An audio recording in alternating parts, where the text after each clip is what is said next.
So, good afternoon, everyone. As y'all can see, I wrote a blog post about mental health and the stigma of mental health. And this is a topic that I just wanted to sort of clarify some points on.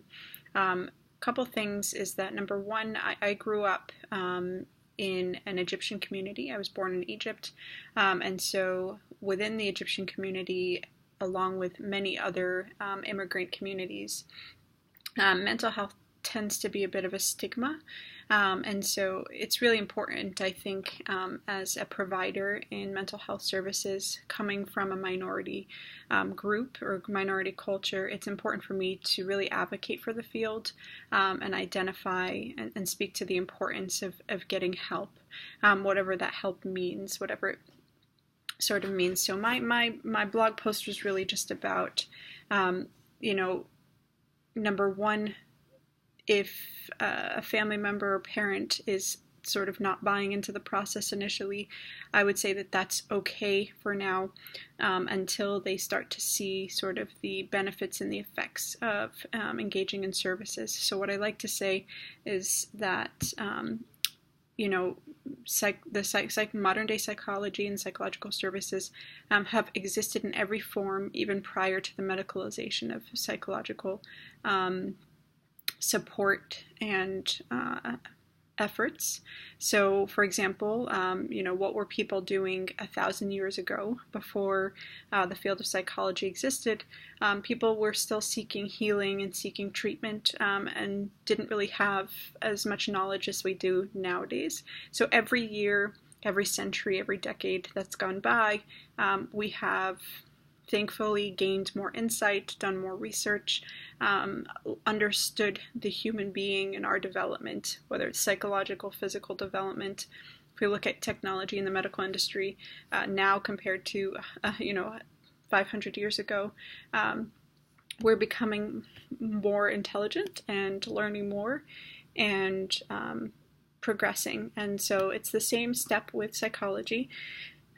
There has been basically a medicalization of mental illness and mental health. And on one level, it does freak people out. Nobody really feels like they want to be in a category of being crazy, or we used to have words in Arabic that describe people that are struggling with mental health issues, and the word is meganin, which basically translates to crazy. So again, you can see that there's a huge stigma, but again, I always advocate for, just as we work hard to take care of our body. So if I have a medical condition, I have hypertension or high cholesterol or diabetes or any other medical condition, it's so important and vital for me to not neglect going to the doctor, getting a diagnosis and getting the appropriate treatment, and the same thing for our mental health. The problem is we can't measure our mental health issues, right? It's very hard to measure what's going on here. So as a field, we struggle with that, but we are trying to get better at measuring, at setting goals, at supporting people, and figuring out what's the best mode of treatment. So I always say, I advocate for this process. I think when parents sort of send their teenagers, for example, when I'm working with clients who their parents are hesitant, they come because they know that I don't have a heavy emphasis on diagnosis. And when they come and they see that their teenager is actually opening up and progressing in their treatment, and we're working as a team, as a family system, to make the family function better, make the child, or help the child to manage their symptoms and to gain stability, they do buy into the process, and they do kind of understand that this is a necessary aspect. So we're chipping away at the stigma. But again, the most important thing I always advocate for patients, for parents, for adults, anybody who's skeptical about the process is you come and the goal is healing. The goal is stabilization and management of symptoms. If you don't feel well psychologically, emotionally, you need to seek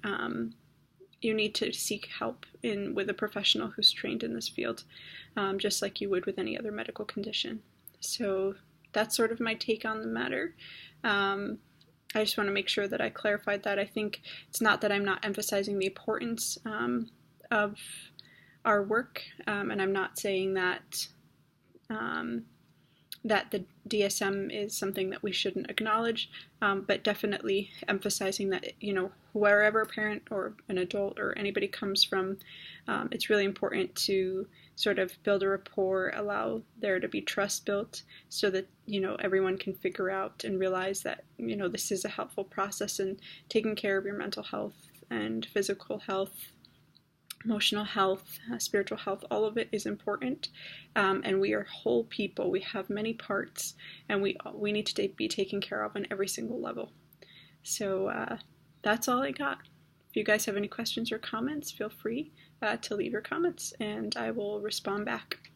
All right, thanks so much, guys. Have a great day.